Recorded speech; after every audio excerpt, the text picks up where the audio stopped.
Hi, this is Jim Giller with Mascoma Savings Bank. Today I'm with Jackie Hudkins, the founder of Hudkins Law based in New London.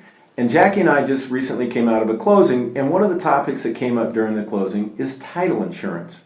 So for those of you that are thinking about buying a home, those will be one of the closing costs which you'll face. So Jackie, could you explain to folks a little bit about what title insurance is and exactly what it does? Sure, Jim. The most important thing to know about title insurance is it helps protect your home and your rightful ownership to the property. It prepares your title for a successful closing. Imagine if you could buy an insurance policy for your automobile that helped ensure that you would never get into a car accident, and if you did, that you would do so safely and that someone would help you get through it without injury. That's what title insurance does for your home. The title insurance underwriters are attorneys that help us get your title ready for closing.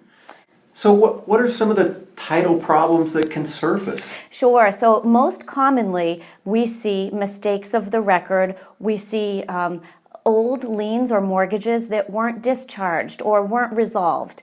They're still on record even though they should not be there. So that's the easiest way for me to explain that. So what we do is we work together with title insurance companies to clear those issues before closing. The problem is sometimes closings proceed without curing everything in the chain of ownership of title. But if you buy a title insurance policy, this will cover and defend your cost to fix these issues before you go to sell your property or to refinance. A title problem can cause a significant delay and a significant expense in connection with a closing. So it's important that we fix these issues for you before they cause you a problem.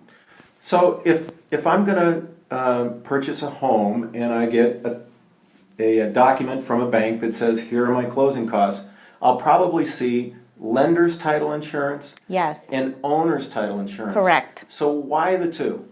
So they're two different policies protecting two different parties. Your lender is financing the transaction. In the unlikely event of a foreclosure, they want protection. They want to make sure that when they go to sell the property, there are no restrictions or encumbrances or other liabilities that would prevent them from proceeding with a foreclosure sale. So the lender's title insurance policy protects the lender in that regard. And it only goes up to the maximum amount of the loan. The owner's title insurance policy covers the overall value of the home, and it includes an increase every year to account for inflation or appreciation in real estate, and it protects you as the homeowner. It protects your investment. So if, for example, during the course of your ownership, the neighbor came over and disputed the boundary line between you and the neighboring property, the title insurance company would step in and defend your right to what you believe is your boundary line. So it would cover that boundary line dispute, litigation, or any legal fees associated. Well, great. Thanks, Jackie, for sharing information on title insurance. If you need legal representation, Jackie is a great person to see. And if you need a loan, you can come and see me. All right, thanks. Thank you.